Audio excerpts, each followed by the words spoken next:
Hello student, SN professional classes से मैं हेमंत गुप्ता आज आपके लिए लेके आया हूँ आपका बीए फिफ्थ सेमेस्टर का को curricular subject analytical ability and digital awareness का पेपर का फुल सॉल्यूशन जो कि कंडक्ट हुआ है 23 जनवरी 2025 को। चलिए देखते हैं कौन कौन से क्वेश्चन पूछे गए हैं और इनका सॉल्यूशन कैसे बनना था।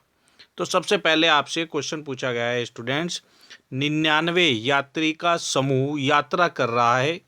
प्रत्येक 10 सैनिकों पर एक कप्तान है। समूह में कप्तानों की संख्या बताओ। तो स्टूडेंट्स ध्यान रखेंगे, यहाँ पे क्या कह रहा है, 99 यात्री कितने हैं, टोटल 99 यात्री हैं और प्रत्येक 10 सैनिकों पर एक कप्तान है। 10 सैनिकों पर कितना कप्तान है, एक कप्तान है, यानी कि एक समूह। और समूह में कप्तानों की संख्या बतानी है आपको। टोटल 99 यात्री हैं, तो 99 को भाग करोगे 11 से, क्योंकि 11 10 सैनिक और एक कप्तान मिलकर एक समूह बनता है। तो 99 को 11 से भाग करोगे तो 11 निम 99, यानी कि आपसे कप्तानों की संख्या पूछी है तो कप्तानों की संख्या आ जाएगी 9।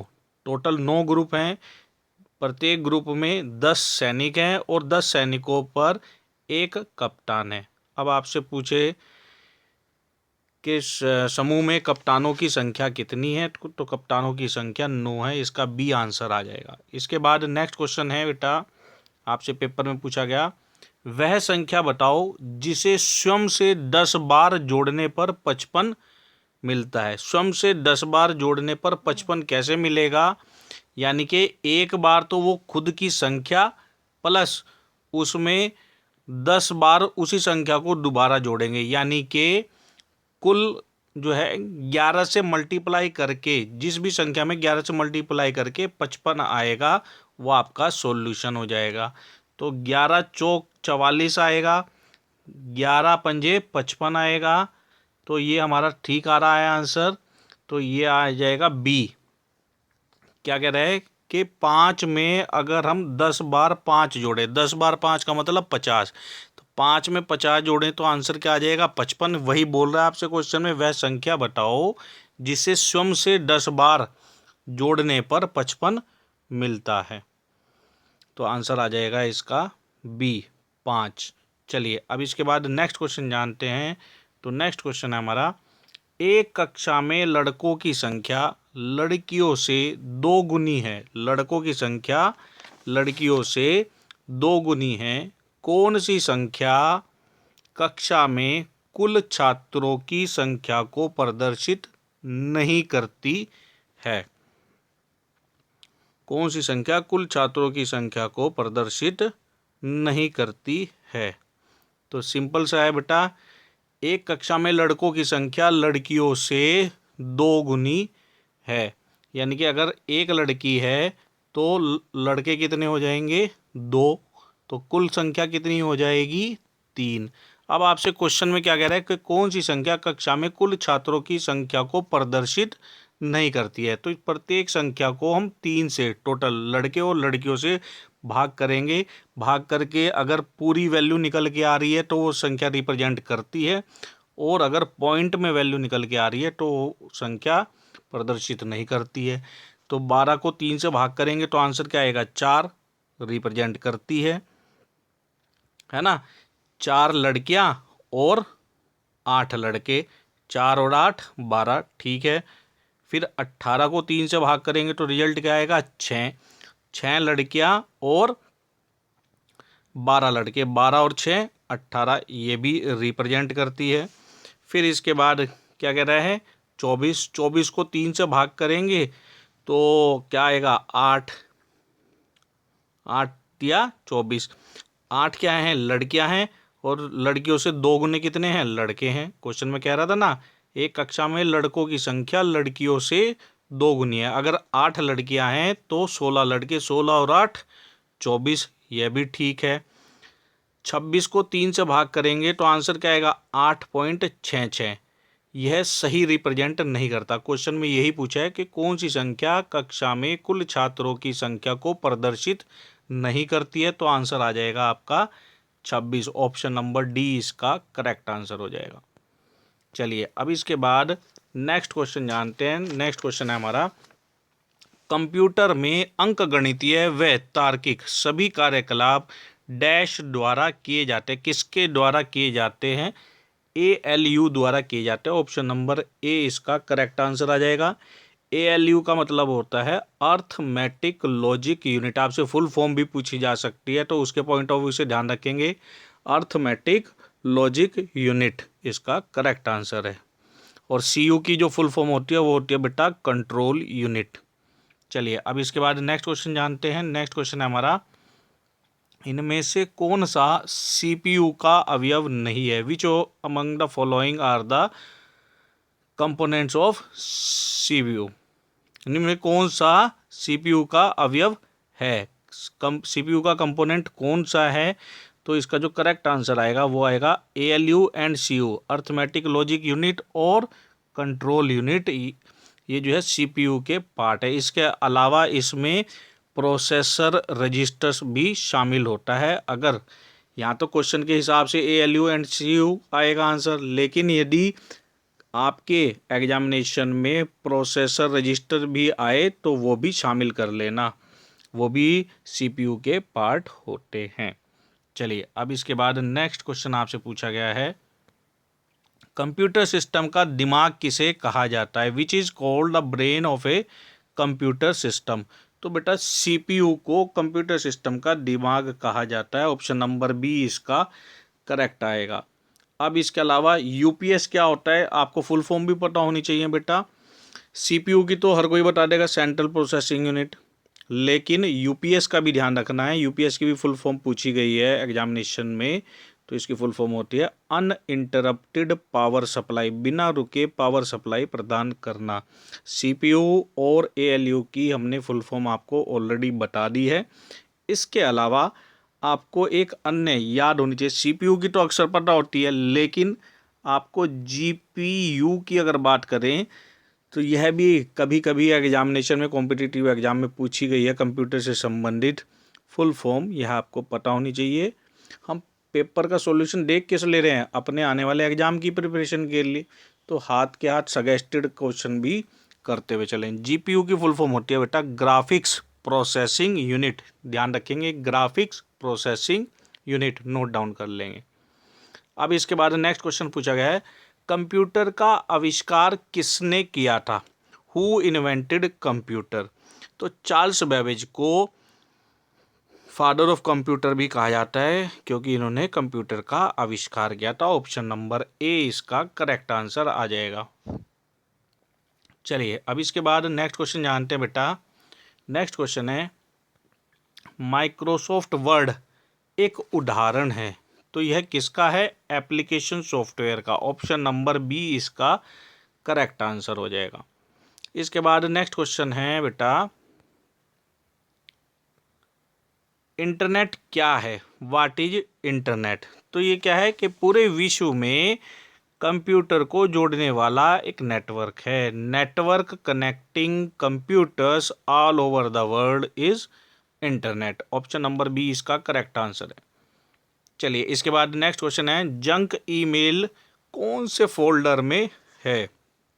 जंक ईमेल जो होती हैं वो कहाँ पे, किस फोल्डर में आती हैं? वो स्पैम में आती हैं। ऑप्शन नंबर सी इसका करेक्ट आंसर है। इसके बाद नेक्स्ट जो फुल फॉर्म पूछी गई है आपसे, OTP का अर्थ पूछा गया है। तो OTP का जो फुल फॉर्म होती है वो होती है बेटा one time password. Option number A इसका करेक्ट आंसर हो जाएगा। चलिए अब इसके बाद नेक्स्ट क्वेश्चन जानते हैं। नेक्स्ट क्वेश्चन है, इनमें से कौन सा ईमेल खोलने के लिए जरूरी नहीं है? ईमेल खोलने के लिए जरूरी नहीं है, तो फिजिकल एड्रेस जरूरी नहीं है। ऑप्शन नंबर सी इसका करेक्ट आंसर है। ईमेल खोलने के लिए आपको ईमेल होना चाहिए और उसका पासवर्ड होना चाहिए, तभी तो आप ईमेल खोल पाओगे। आपसे पूछा क्या था क्वेश्चन में, कौन सा आवश्यक नहीं है? तो भौतिक फिजिकल एड्रेस की आवश्यकता नहीं होती है। आप कहीं से भी अपना, अगर आपके मेल आईडी है, पासवर्ड है और आपके पास इंटरनेट है, तो आप अपनी ईमेल आईडी खोल सकते हैं। किसी निश्चित स्थान पर आपको मेल चलाने की आवश्यकता नहीं कि उसी स्थान पर जाकर ही आपकी मेल चलेगी। नेक्स्ट क्वेश्चन है, ईमेल का अर्थ क्या है। यहाँ पे आपसे फुल फॉर्म के बारे में बात कर रहा है, तो इसकी फुल फॉर्म होती है electronic mail. Option number C इसका करेक्ट आंसर आएगा। इसके बाद नेक्स्ट क्वेश्चन है बेटा, www का क्या अर्थ है। तो www अर्थ का होता है world wide web. Option number A इसका करेक्ट आंसर आएगा बेटा। विश्व में फैला हुआ वेब। चलिए नेक्स्ट क्वेश्चन है आपका, what is the URL of A website. एक वेबसाइट का यूआरएल क्या होता है। तो वेबसाइट का यूआरएल वेबसाइट का इंटरनेट पर पता होता है। ऑप्शन नंबर ए इसका करेक्ट आंसर है। और बेटा यूआरएल की फुल फॉर्म भी आपसे पूछी जा सकती है, तो इसको ध्यान रखेंगे। यूआरएल की जो फुल फॉर्म होती है वो होती है uniform resource locator. Uniform resource locator.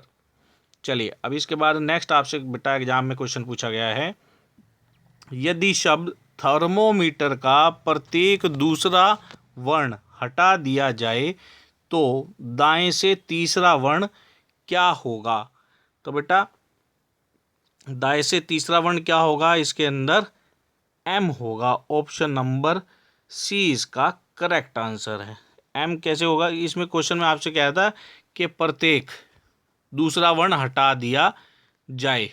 दूसरा वर्ण कौन सा होगा, एक एच, फिर आर, फिर ओ, फिर ई, फिर टी। ठीक है, अब स्टार्ट करेंगे। क्वेश्चन में कह रहा था दाएं से तीसरा, तो दाएं से तीसरा क्या हो जाएगा, आर पहला शब्द, टी दूसरा शब्द, और फिर उसके बाद एम तीसरा शब्द। एम इसका करेक्ट आंसर हो जाएगा।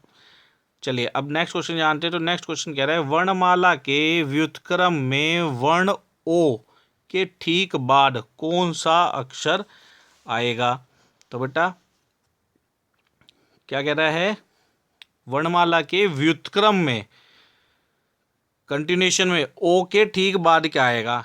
होता क्या है, एम एन ओ। अब आपसे क्या कह रहा है, व्युत्क्रम यानी कि रिवर्स में। ठीक है बेटा, रिवर्स में व्युत्क्रम का मतलब क्या है, रिवर्स में ओ के बाद कौन सा लेटर आएगा, ओ के बाद आएगा एन। ऑप्शन नंबर डी इसका करेक्ट आंसर हो जाएगा। चलिए अब इसके बाद नेक्स्ट क्वेश्चन जानते हैं। तो नेक्स्ट क्वेश्चन है हमारा, क्वेश्चन में पूछा गया एग्जाम में, दिए गए चित्र में गणित, अंग्रेजी और हिंदी पढ़ने वाले छात्र दिखाए गए हैं। तीन अलग अलग सब्जेक्ट वाले स्टूडेंट दिखाए गए हैं। चित्र से यह ज्ञात करो कौन से छात्र गणित गणित और हिंदी पढ़ता है परंतु अंग्रेजी नहीं पढ़ता। अंग्रेजी वाला कौन से छात्र हैं, ये वाले हैं। इनको हम बाहर कर देंगे, अंग्रेजी वाले शामिल नहीं करने हैं। केवल ये बताना है गणित और हिंदी दोनों पढ़ते हैं। पी केवल गणित पढ़ता है। एस स्टूडेंट जो है, इन वालों को हमें शामिल नहीं करना क्योंकि ये अंग्रेजी पढ़ते हैं। क्वेश्चन में कह रहा है पी केवल मैथ पढ़ता है, हिंदी नहीं पढ़ता। एस हिंदी पढ़ता है, मैथ नहीं पढ़ता। क्वेश्चन में हमारे से पूछा था यह ज्ञात करो कि कौन से छात्र गणित व अंग्रेजी दोनों पढ़ते हैं। गणित और अंग्रेजी दोनों पढ़ने वाले कौन सा हो गया, टी। तो टी इसका करेक्ट आंसर आ जाएगा। ऑप्शन में टी कहाँ पर है, सी पर है, तो सी हमारा आंसर आ जाएगा। इस वाले क्वेश्चन को कुछ इस प्रकार से बनाना था। चलिए अब इसके बाद नेक्स्ट क्वेश्चन पूछ रहा है आपसे बेटा, दिए गए चित्र में शंकु वकील को, वृत्त क्रिकेटर को, आयत नर्तक को दर्शाता है। कौन सा क्षेत्र वकील व नर्तक को दर्शाता है परंतु क्रिकेटर को नहीं दर्शाता। तो इस क्वेश्चन का करेक्ट आंसर आ जाएगा डी। क्या कह रहा था, शंकु जो है वकील को, ये वकील को रिप्रेजेंट करता है, वृत्त क्रिकेटर को रिप्रेजेंट करता है, और आयत नर्तक को, डांसर को रिप्रेजेंट करता है ना। तो इसको ये वाले पार्ट को हटा देंगे हम हमारे यहाँ पे। और क्या कह रहा था क्वेश्चन में, कौन सा क्षेत्र वकील व नर्तक को दर्शाता है परंतु क्रिकेटर को नहीं दर्शाता। तो कौन सा पार्ट है, डी दर्शाता है, तो डी इसका आंसर आ जाएगा। डी है हमारा, डी ही ऑप्शन पे है, चौथे नंबर पे है, तो यही इसका आंसर हो जाएगा। चलिए अभी इसके बाद नेक्स्ट क्वेश्चन है, एग्जाम में पूछा गया,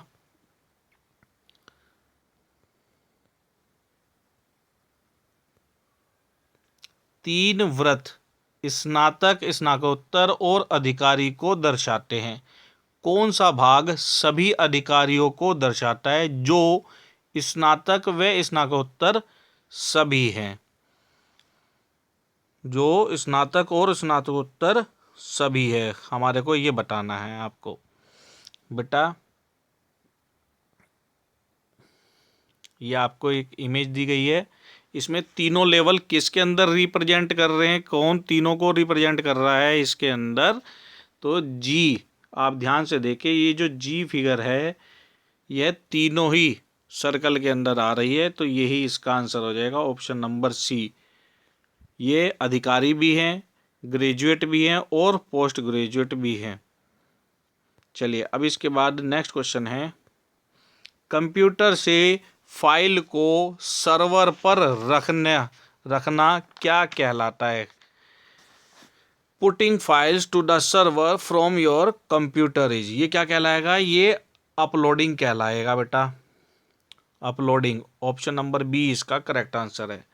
अगर इसी क्वेश्चन को दूसरे तरीके से पूछ ले कि सर्वर से फाइल को अपने कंप्यूटर पर रखना क्या कहलाएगा, तो उस केस में इसका आंसर हो जाएगा डाउनलोडिंग। अभी हमारे को कह रहा है कि कंप्यूटर से फाइल को हमें कहीं और सर्वर पर रखना है, तो उसको क्या करेंगे, अपलोडिंग कहलाता है शब्द, टर्म यूज की जाएगी। ऑप्शन नंबर बी इसका करेक्ट आंसर आएगा। अब इसके बाद नेक्स्ट क्वेश्चन है, ईमेल का आविष्कार किसने किया था। ईमेल का आविष्कार R Tomlinson, option number C इसका करेक्ट आंसर आएगा, रे टॉमलिंसन ने किया था। कब किया था, 1971 में किया था। किसके लिए किया था, आर्पानेट के माध्यम से किया था। तो ये इसके अन्य फैक्ट हैं, आप इनको अच्छे से तैयार जरूर कर लेंगे। अब इसके बाद very very most important question HTTP protocol से संबंधित है। HTTPS में S का क्या अर्थ है, तो सबसे पहले हमारे को इसकी फुल फॉर्म पता होनी चाहिए, तभी इसका आंसर बता पाएंगे। HTTP की फुल फॉर्म होती है hyper text transfer protocol secure. HTTP कम सिक्योर होता है, HTTPS हाई सिक्योर होता है, ये ध्यान रखेंगे। S का मतलब क्या होता है, सिक्योर। ऑप्शन नंबर ए इसका करेक्ट आंसर हो जाएगा। चलिए अब इसके बाद नेक्स्ट क्वेश्चन है हमारा, IP का क्या अर्थ है, what does IP stands for. इसकी फुल फॉर्म होती है internet protocol. Option number C इसका करेक्ट आंसर हो जाएगा। इसके साथ एक टर्म पूछी जाती है TCP/IP, ट्रांसमिशन कंट्रोल प्रोटोकॉल और इंटरनेट प्रोटोकॉल। IP की पूछी है तो इंटरनेट प्रोटोकॉल, TCP की आपसे पूछे तो ट्रांसमिशन कंट्रोल प्रोटोकॉल। अन्य फैक्ट है, आप इसको अच्छे से तैयार करके रखेंगे बेटा। चलिए इसके बाद नेक्स्ट क्वेश्चन आपसे पूछा गया है, इनमें से वेब ब्राउज़र कौन सा है। तो बेटा ध्यान रखेंगे, वेब ब्राउज़र क्या होते हैं, वेब ब्राउज़र होते हैं हमें अगर अपने कंप्यूटर पर इंटरनेट चलाना है, तो इंटरनेट चलाने के लिए हमारे को एक एप्लीकेशन की आवश्यकता होती है और उस एप्लीकेशन का नाम होता है वेब ब्राउज़र। ये हमारे को कंप्यूटर पर इंटरनेट चलाने की सुविधा प्रदान करते हैं। बिना वेब ब्राउज़र के हम नेट सर्फिंग नहीं कर सकते हैं। तो ऑप्शन दिए गए हैं, गूगल क्रोम सामान्य नाम है, आपने सुना होगा, यह एक वेब ब्राउज़र है, बिल्कुल ठीक है। इंटरनेट एक्सप्लोरर माइक्रोसॉफ्ट का डिफ़ॉल्ट वेब ब्राउज़र है, जब हम विंडो डालते हैं सिस्टम में तो यह भी एक वेब ब्राउज़र है। वर्तमान में अगर हम, क्योंकि पेपर जनवरी 2025 में हुआ है, तो उसके सिनेरियो में बात करें तो माइक्रोसॉफ्ट ने वास्तव में इंटरनेट एक्सप्लोरर को ऑफिशियली अनसपोर्टेड करके ख़त्म कर दिया है और इसने इससे ज़्यादा सिक्योर, ज़्यादा सेफ, ज़्यादा फास्ट अपना नया ब्राउज़र लॉन्च कर दिया है। अब अगर हम वर्तमान समय में न्यू विंडो को, लाइसेंस्ड विंडो को अपने सिस्टम में डालते हैं या वेब ब्राउज़र डाउनलोड करते हैं, तो अब इसके अगेंस्ट में उन्होंने अपना अपग्रेडेड वर्जन लॉन्च किया है माइक्रोसॉफ्ट एज के नाम से, तो उसको भी आप ध्यान रखेंगे। माइक्रोसॉफ्ट एज, ये भी हमारा क्या है, वेब ब्राउज़र है। ब्रेव, यह भी एक वेब ब्राउज़र है, अर्थात दिए गए ऑप्शन के अकॉर्डिंगली उपरोक्त सभी वेब ब्राउज़र के उदाहरण है। क्वेश्चन में पूछा था इनमें से वेब ब्राउज़र कौन सा है, तो उपरोक्त सभी वेब ब्राउज़र हैं। बेटा सामान्यतः ध्यान रखना, कंप्यूटर के क्वेश्चन में अगर आपको किसी ऑप्शन का आंसर नहीं आता है, उस केस के लिए है सामान्यतः यदि ऑप्शन में ऑल ऑफ द अबव दिया हुआ है तो आप उसको आंसर लगा दें, क्योंकि आपने वैसे भी आपको आंसर नहीं पता, आपने लगाना है कुछ ना कुछ, तो बीच के आंसर ना लगा करके ऑल ऑफ द अबव करेंगे तो आपके आंसर सही होने की प्रोबेबिलिटी 90% होती है, 99% होती है। चलिए, इसके अलावा अन्य वेब ब्राउज़र के नाम भी सुन लेंगे। अन्य वेब ब्राउज़र के नाम हैं free open source web browser, ठीक है ना बेटा। नेक्स्ट जो क्वेश्चन है आपका, who is known as the father of WWW, world wide web के फादर कौन है? टिम बर्नर्स ली हैं। ऑप्शन नंबर ए इसका करेक्ट आंसर हो जाएगा।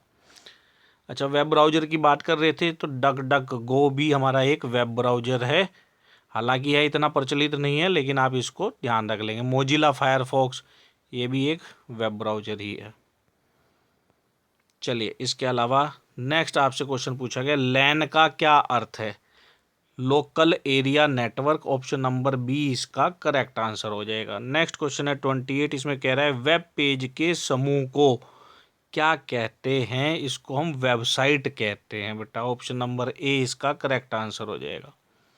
इसके बाद नेक्स्ट क्वेश्चन आपसे पूछा गया है, इनमें से कौन सा हार्डवेयर का अवयव नहीं है? Which of the following is not a part of hardware? Monitor hardware है, कीबोर्ड हार्डवेयर है, CPU हार्डवेयर है, माइक्रोसॉफ्ट ऑफिस यह एक एप्लीकेशन पैकेज है जिसके अंदर word, excel, PowerPoint, access ये सभी सामान्यतः आते हैं।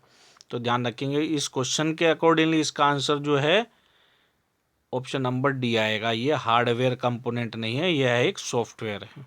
और सॉफ्टवेयर क्या कहते हैं? सॉफ्टवेयर किसे कहते हैं? सेट ऑफ इंस्ट्रक्शन को हम सॉफ्टवेयर कहते हैं अपने कार्य के अनुसार। चलिए, अब इसके बाद नेक्स्ट क्वेश्चन है, यदि एक कोट भाषा में सर्टेन को XVIGZRM लिखा जाता है, तब उसी भाषा में CLIMATE को क्या लिखा, क्लाइमेट को क्या लिखा जाएगा? बेटा ये हमारे कोडिंग डिकोडिंग से संबंधित क्वेश्चन है। इस टाइप के क्वेश्चन को करने के लिए सबसे बेस्ट तरीका है हमारे को इनकी प्लेस वैल्यू रख के फिर उसका सॉल्यूशन बनाना चाहिए। इस क्वेश्चन का आंसर आएगा ए। ए कैसे आएगा इसको भी देखते हैं। तो सबसे पहले आपको क्या क्या रहता है? CERTAIN, certain. इसकी प्लेस वैल्यू क्या है? 3, फिर 5, फिर 18, फिर 20, फिर 1, फिर 9 और फिर 14। ये प्लेस वैल्यू है इसकी। ये कैसे लिखा जाता है? आपको क्वेश्चन में कह रहा है XVIGZRM। इसकी प्लेस वैल्यू क्या है? इसकी प्लेस वैल्यू आपको क्वेश्चन में कह रहा है यहाँ पे 24, 22, 9, 7, 6, 9, 7 सॉरी जेड की आ जाएगी 26, आर की प्लेस वैल्यू 18 और एम की 13। यहाँ पे इनकी अल्फ़ाबेट्स में जो प्लेस वैल्यू है वो लिख दी गई है। अब ध्यान से देखें बेटा, इनके बीच का गैप बहुत ज़्यादा है और यदि इनको हम जोड़ें तो 24 और 3 27, 22 और 5 27, ऐसे ही 18 और 9 27, प्रत्येक को यदि हम जोड़ रहे हैं तो इनका टोटल 27 आ रहा है। फॉर्मूला क्या लगेगा ये ध्यान रखना, अल्फ़ाबेट सीरीज में जब भी हम अपोजिट वर्ड को जोड़ते हैं, ए का अपोजिट क्या कहलाएगा जेड, एम का अपोजिट एन, तो बेटा जब भी हम अपोजिट वर्ड को जोड़ते हैं तो इनका टोटल क्या आएगा 27 आता है हमेशा, ये ध्यान रखेंगे। तो इसी फॉर्मूले को अपना करके अब क्वेश्चन में पूछा क्या है, क्लाइमेट पूछा है, CLIMATE, और इसकी प्लेस वैल्यू क्या है, सी की 3, एल की 12, आई की 9, एम की 13, ए की 1, टी की 20, ई की 5, 27 करने के लिए क्या करेंगे, इसके अंदर हम 24 और 3 27 है ना, 15 12 27, और फिर 9 में क्या जोड़े 27 बन जाए 18। तो अब 24 की प्लेस 24 नंबर पर कौन सा अल्फ़ाबेट्स आएगा, एक्स, 15 नंबर पे ओ, 18 पर आर। इस वाले पैटर्न को अपनाएंगे तो हमारा आंसर आ जाएगा ऑप्शन नंबर ए, इसका करेक्ट आंसर होगा। अपनी बेटर प्रिपरेशन के लिए हमारे चैनल की प्लेलिस्ट पर जाकर आप प्रीवियस लेक्चर वीडियो जरूर ज्वाइन कर लें, आपके 5th सेमेस्टर से संबंधित। इसके अलावा रीजनिंग के, कोडिंग डिकोडिंग के क्वेश्चन हमने भी अन्य अपलोड किए हुए हैं, आप उनकी भी जाकर प्रैक्टिस कर लें, अन्य पैटर्न को प्रैक्टिस कर लें, जिससे ताकि ये वाले आपके क्वेश्चन की प्रिपरेशन बहुत अच्छी हो इस टॉपिक की। ये आपके कॉम्पिटिटिव एग्जाम में भी आने वाले हैं, तो आप इनको अच्छे से तैयार कर लेंगे। चलिए नेक्स्ट क्वेश्चन जानते हैं। नेक्स्ट क्वेश्चन है, एक कोट भाषा में ब्लेंड को ये लिखा जाता है, ENHPG लिखा जाता है, तब उसी भाषा में विनर को क्या लिखा जाएगा। तो इस क्वेश्चन का जो करेक्ट आंसर आएगा वो आएगा बी। आप प्लेस वैल्यू रखकर अपना सॉल्यूशन बनाएंगे तो ये बिल्कुल ठीक आ जाएगा उसके अंदर। चलिए अब इसके बाद नेक्स्ट क्वेश्चन देखते हैं। तो नेक्स्ट क्वेश्चन है, एक चिड़ियाघर में हिरण व मोर रहते हैं, एक चिड़ियाघर में हिरण और मोर रहते हैं, यदि सिरों की संख्या 80 और पैरों की संख्या 200 है, तब मोर की संख्या बतानी है बेटा। अब यहाँ पे आपको क्या कह रहा है, इक्वेशन बना के इस टाइप के क्वेश्चन को आपको सोल्व करना पड़ेगा बेटा। सपोज करो हिरण को मान लेते हैं x और मोर को मानते हैं हम y।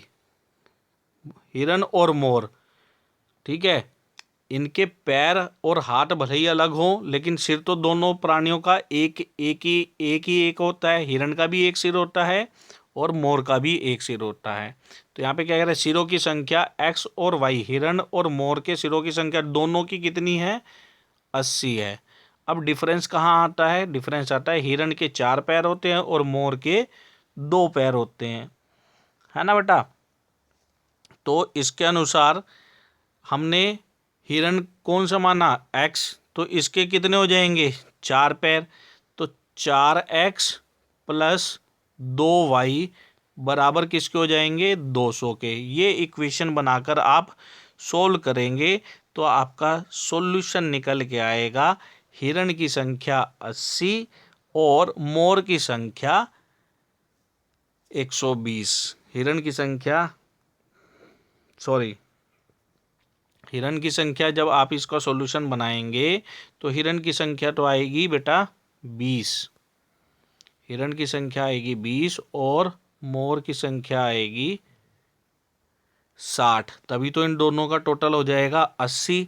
अब हिरण की बात कर रहे हैं हम, हिरण अगर हम 20 बता रहे हैं तो हिरण के पैर होते हैं 4, ठीक है ना, तो 20 चौक 80 पैर हो गए, और इसमें कितने हो जाएंगे, मोर कितने थे हमारे 60, और एक मोर के पैर होते हैं 2, तो 60 दूनी 120, और इनका टोटल कर देंगे तो ये 200 आ जाएगा, टोटल संख्या ठीक आ जाएगी आपकी।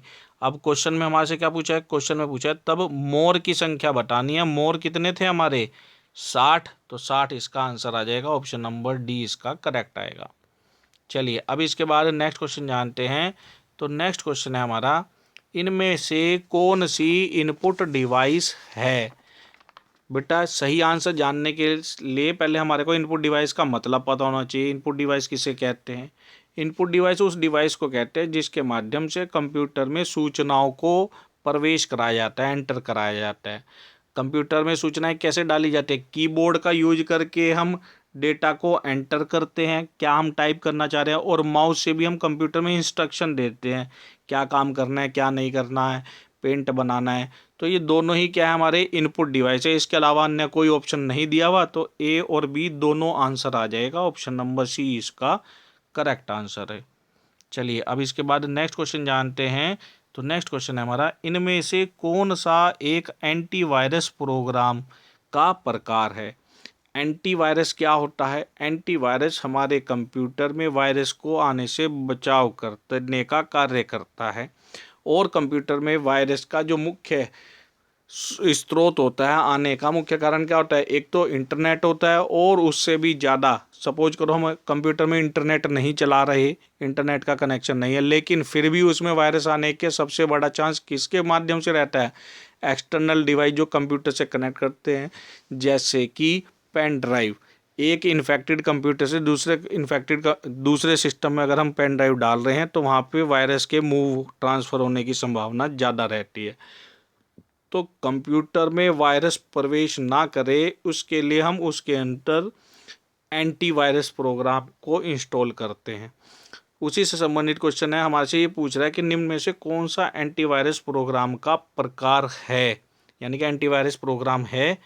क्विक हिल एक एंटीवायरस है, बहुत अच्छा एंटीवायरस है, इसके पेड वर्जन मिलते हैं आपको। मैककेफे ये एक ओपन सोर्स फ्री सॉफ्टवेयर है, इंटरनेट पे आप डाउनलोड कर सकते हैं। तो ये इसके अलावा अन्य कोई नहीं दिया, दोनों ही हमारे एंटीवायरस प्रोग्राम है। ऑप्शन नंबर सी इसका करेक्ट आंसर हो जाएगा। चलिए स्टूडेंट, अगर आपके पास ये वाले एंटीवायरस ना हो, कोई अन्य क्वेश्चन में दे दे, तो अन्य कुछ फेमस हैं उनको भी नाम जान लेंगे, आप उनको नोट कर लेंगे। कौन कौन से एंटीवायरस, इनके अलावा अन्य एंटीवायरस के नाम कौन से हैं? एक है AVG एंटीवायरस, एक है बेटा आपका नॉर्टन NORTON नॉर्टन एंटीवायरस, एक आता है बेटा पांडा PANDA, ये भी आपका एंटीवायरस प्रोग्राम है। एक आता है ESET, आप इनको नोट डाउन कर लेंगे, ठीक है। इसके अलावा एक आता है आपका सर्फ शार्क। ये कुछ अन्य प्रचलित एंटीवायरस के नाम हैं, तो आप इनको अच्छे से ध्यान रखेंगे। इसके अलावा एक अन्य एंटीवायरस प्रोग्राम और है, वो क्या है? ये हमारा अवस्थ फ्री AVAST अवस्थ फ्री एंटीवायरस है। एक है आपका बिट डिफेंडर एंटीवायरस। तो ये भी अन्य एंटीवायरस प्रोग्राम है, इनको अच्छे से तैयार कर लेंगे। नेक्स्ट क्वेश्चन है, इनमें से कौन सी कार्रवाई साइबर सुरक्षा से समझौता करती है? तो दिए गए ऑप्शन में जो करेक्ट आंसर आ जाएगा वो आ जाएगा थ्रेट। ऑप्शन नंबर डी इसका करेक्ट आंसर है। नेक्स्ट क्वेश्चन है, कोड रेड एक प्रकार है। कोड रेड किसका प्रकार है? एक कंप्यूटर वायरस का प्रकार है। ऑप्शन नंबर बी इसका करेक्ट आंसर है। यह साल 2001 में सामने आया था। तो इम्पोर्टेंट क्वेश्चन है, करंट अफेयर से क्या मतलब, अब तो 2025 में बात कर रहे हैं, लेकिन ये 2001 में अचानक से बहुत सारे कंप्यूटर, लगभग 36,000 कंप्यूटर्स को इसने इन्फेक्टेड किया था। तो ये जो प्रकार है किसका से, एक कंप्यूटर वायरस का प्रकार है। ऑप्शन नंबर बी इसका करेक्ट आंसर है।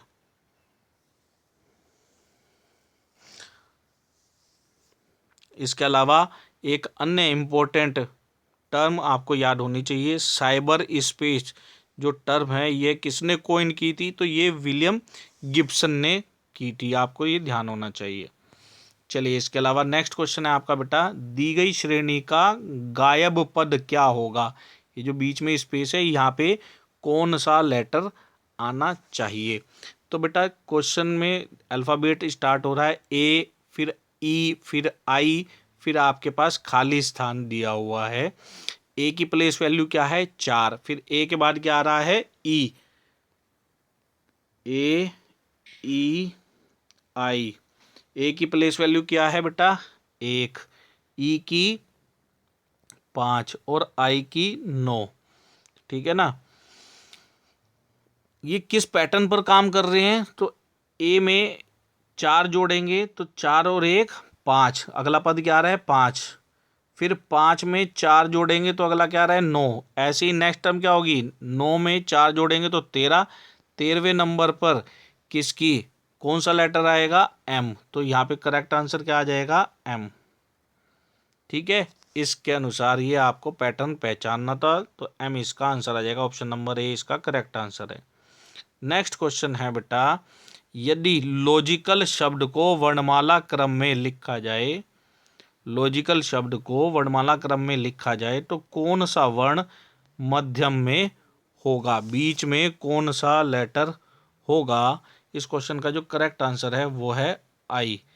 इसको सही तरीके से कैसे अरेंज करेंगे, लॉजिकल क्रम में वर्णमाला क्रम में कैसे लिखा जाएगा, तो दिए गए लेटर को सबसे पहले कौन सा आएगा लेटर इसमें ए, फिर उसके बाद सी, फिर उसके बाद जी, फिर उसके बाद आई, फिर उसके बाद एल, फिर उसके बाद एल, फिर उसके बाद ओ लेटर। बीच का लेटर कौन सा होगा, आई इसका बीच का होगा, क्योंकि इधर भी 3 लेटर हैं, इधर भी 3 लेटर है, बीच का लेटर कौन सा है आई, वही इसने क्वेश्चन में पूछा है। लॉजिकल शब्द को वर्णमाला क्रम में ए से लेके जेड सीरीज में सीक्वेंस में रखेंगे तो कौन सा वर्ण मध्य में बीच में आएगा, तो बीच वाला कौन सा है आई। बस आपको सही से अरेंज करना है इनको।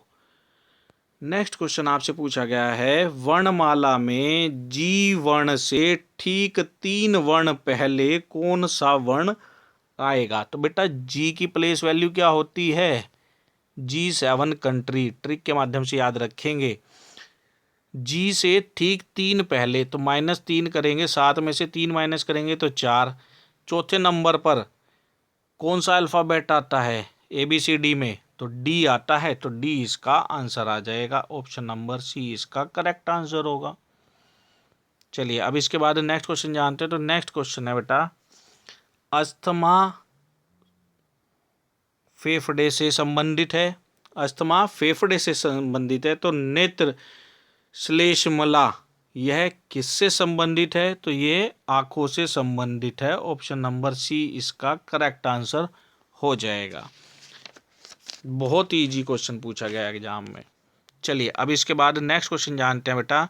नेक्स्ट क्वेश्चन है हमारा, इनमें से कौन सा आलेख मुद्रा रुपया व डॉलर के संबंध को दर्शाता है, तो बेटा ध्यान रखना रुपया और डॉलर और ये मुद्रा ये सब क्या है, यह करेंसी का पार्ट है। करेंसी में रुपया भी शामिल होता है और डॉलर भी शामिल होता है, तो सबसे बाहर क्या है करेंसी, करेंसी के अंदर रुपया भी शामिल होगा और डॉलर भी शामिल होगा, अर्थात ऑप्शन नंबर बी इसका करेक्ट आंसर हो जाएगा। वेन डायग्राम से संबंधित क्वेश्चन है, बहुत इंपॉर्टेंट है, बहुत ही इजी क्वेश्चन है। हमारे को रिलेशन पहचानना है। सबसे क्या है करेंसी मेन सोर्स है, रुपया और डॉलर करेंसी का पार्ट हैं, तो सबसे बाहर कौन सा आएगा करेंसी, और इसके अंदर दोनों चीज़ें शामिल हो जाएंगी, तो ये शामिल हो जाएगा। इस वाली इमेज में क्या है बाहर जा रहा है ना, तो ये शामिल नहीं होगा। और इसके अंदर क्या है उसका पार्ट उसका पार्ट उसका पार्ट। रुपया एक अलग करेंसी है, डॉलर एक अलग करेंसी है, दोनों का आपस में कोई रिलेशन नहीं है। ठीक है, तो इसलिए बी वाली इमेज आपकी करेक्ट आंसर हो जाएगा। चलिए अब इसके बाद नेक्स्ट क्वेश्चन जानते हैं। तो नेक्स्ट क्वेश्चन है, इनमें से कौन सा चित्र कॉपी स्टेशनरी व कार के संबंध को दर्शाता है। बेटा कॉपी और स्टेशनरी का आपस में लिंक है, परंतु कार का कॉपी और स्टेशनरी से कोई संबंध नहीं है, तो इसलिए इसमें ये वाली ए इमेज तो सही है, कार और कॉपी का संबंध है लेकिन कार अलग है, तो ए ही इसका आंसर आ जाएगा।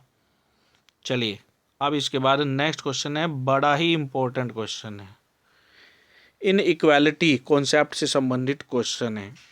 यहाँ पर जो आपको इमेज दी गई है इसको समझने के लिए ध्यान रखेंगे, ये क्या है, ग्रेटर देन का साइन है, फिर ग्रेटर देन और इक्वल टू का साइन है, और फिर इक्वल टू का साइन है। इस रिलेशन को समझने के लिए, इस टाइप के क्वेश्चन को समझने के लिए हमारे को एक ट्रिक समझनी पड़ेगी। ट्रिक क्या है, ग्रेटर को हम मान लेंगे दादा, है ना, इक्वल टू, ग्रेटर देन और इक्वल टू को मान लेंगे पिता, और इक्वल टू के साइन को मान लेंगे हम बच्चे। ठीक है।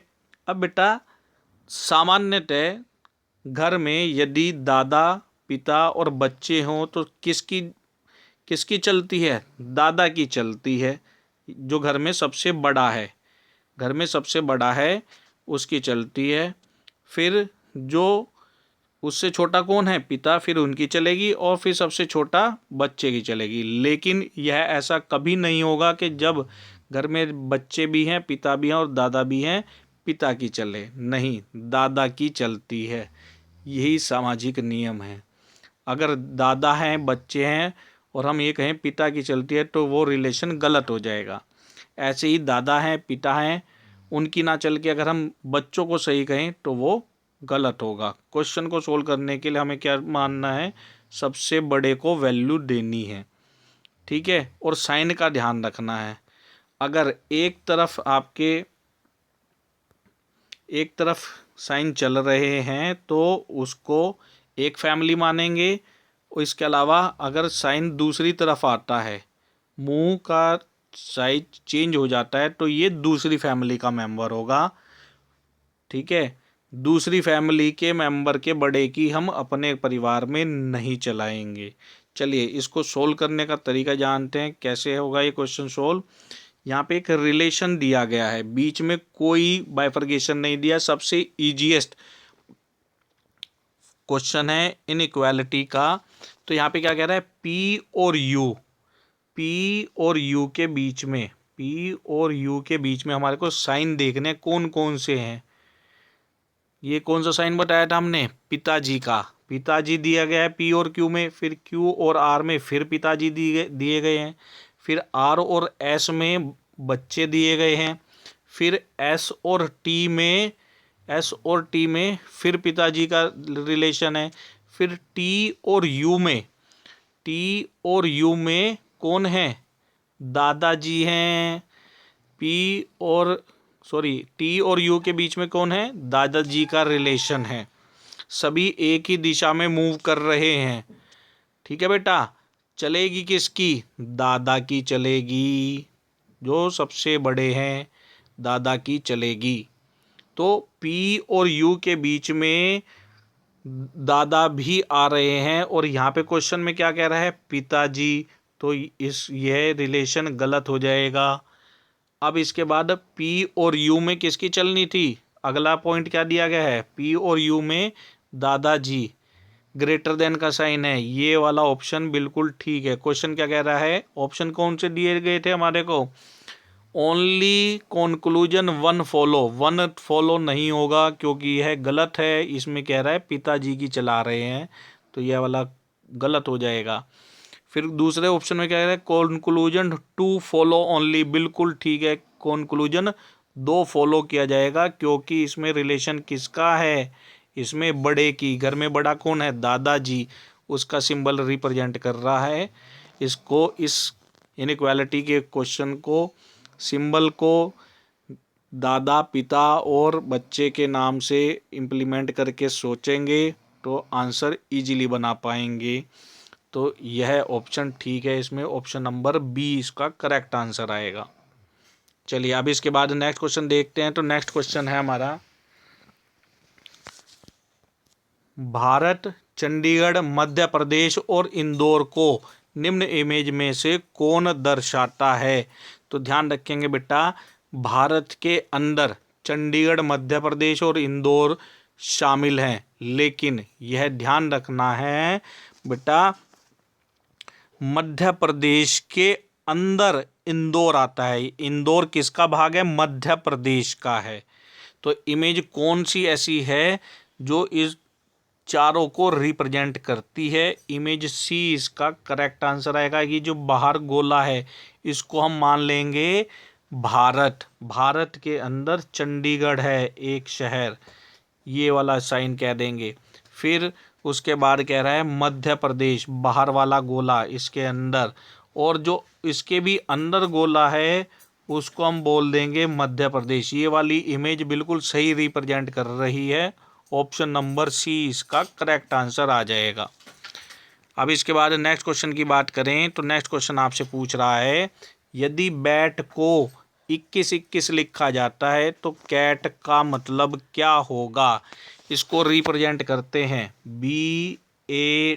बी की प्लेस वैल्यू है 2, ए की 1, टी की 20। T20 क्रिकेट सुना होगा, प्लेस वैल्यू याद करने के लिए ध्यान रखेंगे BAT।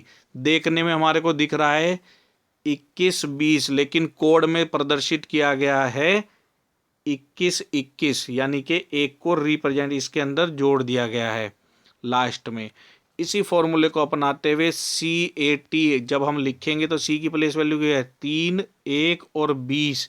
इस एक को हम यहाँ लास्ट में ले गए हैं तो ये क्या हो गया? 21-31।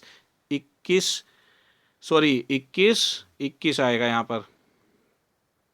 CAT 3, 1, 20। 20 का क्या बना देंगे? एक इधर ले जाएंगे, 21 हो जाएगा। तो 31-21 इसका सही आंसर आएगा। ऑप्शन नंबर ए इसका करेक्ट आंसर आएगा। चलिए अब इसके बाद नेक्स्ट क्वेश्चन जानते हैं। तो नेक्स्ट क्वेश्चन है, यदि डब्लू को 46, कैट को 48, तब सेल का क्या मतलब होगा? बेटा डब्लू की जो प्लेस वैल्यू होती है वो कितनी होती है? 23, और 23 में मल्टीप्लाई 2 करें तो आंसर आ जाएगा हमारा 46। अब इसके बाद नेक्स्ट आपको दिया गया है CAT। इसकी प्लेस वैल्यू रखेंगे 3, 1 और 20। 3 की मल्टीप्लाई 2 से करेंगे तो 3 दूनी 6, 1 दूनी 2, 1 की मल्टीप्लाई 2 से करेंगे तो आंसर आएगा 2, और 20 की 2 से मल्टीप्लाई करेंगे तो 20 दूनी 40, और इन सबको जोड़ देंगे तो इनका आंसर आ जाएगा 48, जो कि आपके क्वेश्चन के अंदर कह रहा था। कैट का मतलब 48 है। तो यही ट्रिक सेल में भी अप्लाई करेंगे। SALE। इसकी प्लेस वैल्यू क्या होगी हमारी? एस की प्लेस वैल्यू क्वेश्चन में 19, ए की 1, एल की 12 और ई की 5। इसमें मल्टीप्लाई 2 की करेंगे प्रत्येक टर्म की तो 19 दूना 38। 1 गुणा 2 करेंगे तो आंसर आ जाएगा 2। 12 की 2 से मल्टीप्लाई करेंगे तो 24। ऐसे ही 5 की 2 से मल्टीप्लाई करेंगे तो 10। इन सब को आपस में हम जोड़ देंगे। 38 प्लस 2 40, 40 प्लस 24 64, 64 और 10 कितना आ जाएगा? 74। तो इसका आंसर आ जाएगा आपका 74। ऑप्शन नंबर बी इसका करेक्ट आंसर हो जाएगा। चलिए अब इसके बाद नेक्स्ट क्वेश्चन जानते हैं बेटा। नेक्स्ट क्वेश्चन है, एक व्यक्ति अपने वर्गाकार खेत के चारों ओर बाड़ा बनाता है। वह वर्ग के प्रत्येक साइड में 11 खंबे बनाता है। उसे कितने खंभों की आवश्यकता होगी? बड़ा ही अच्छा क्वेश्चन है। वर्गाकार का मतलब जिसके चारों कोने एक बराबर हों, सभी एक दूसरे के बराबर हों। ठीक है। अब क्वेश्चन में कह रहा है चारों ओर बाड़ा बनाता है और वह वर्ग के प्रत्येक साइड में 11 खंबे लगाता है। बेटा कोने में सभी में एक एक कोना कॉमन है, ये इसमें भी शामिल होगा और ऐसे भी शामिल होगा, लेफ्ट में भी और राइट में भी। तो ये ध्यान रखेंगे। इसकी कैसे करेंगे? 11-11 खंबे लगा रहा है, 4 कोने हैं, माइनस जो इनमें कॉमन है वो माइनस कर देंगे। 4 खंबे कॉमन हो जाएंगे एक दूसरे में। तो इसका आंसर क्या आएगा? 11 चौक 44 माइनस 4 40 इसका आंसर आ जाएगा। ऑप्शन नंबर सी इसका करेक्ट आंसर होगा। अब इसके बाद नेक्स्ट क्वेश्चन है आपका। नेक्स्ट क्वेश्चन पूछता है, बूढ़े व्यक्ति का बेटा मेरे बेटे का चाचा है। बूढ़े व्यक्ति का बेटा मेरे बेटे का चाचा है, तब बूढ़े आदमी का मुझसे क्या संबंध होगा, तो वो आ जाएगा आंसर ए, फादर, उसके पिताजी होंगे। नेक्स्ट क्वेश्चन है आपका बेटा, एक महिला के बारे में बताते हुए एक आदमी ने कहा उसकी माता के पति की बहन मेरी चाची है। आदमी का महिला से क्या संबंध है, तो इस क्वेश्चन का जो करेक्ट आंसर आएगा वो आएगा चचेरा भाई। ऑप्शन नंबर डी इसका करेक्ट आंसर होगा। इसके बाद नेक्स्ट क्वेश्चन आपसे पूछा गया है, एक आदमी ने एक महिला से कहा तुम्हारे इकलौते भाई का पुत्र मेरी पत्नी का भाई है, तो महिला का आदमी से क्या संबंध होगा, sister of father in law, ससुर की बहन। इसका आंसर आएगा ऑप्शन नंबर सी, इसका करेक्ट आंसर होगा। स्टूडेंट्स, ये थे इस पेपर में पूछे गए पहले 50 क्वेश्चन का सॉल्यूशन। नेक्स्ट सॉल्यूशन के मिलते हैं अपने नेक्स्ट सेक्शन में। तब तक के लिए bye bye and best of luck for your examination. और साथ ही साथ स्टूडेंट, आपसे एक रिक्वेस्ट, इस सेशन को अपने नए मित्रों के साथ जरूर शेयर करें ताकि वो भी इसका बेनिफिट ले सकें। मिलते हैं अपने नेक्स्ट सेक्शन में, तब तक के लिए bye bye student and best of luck for your examination.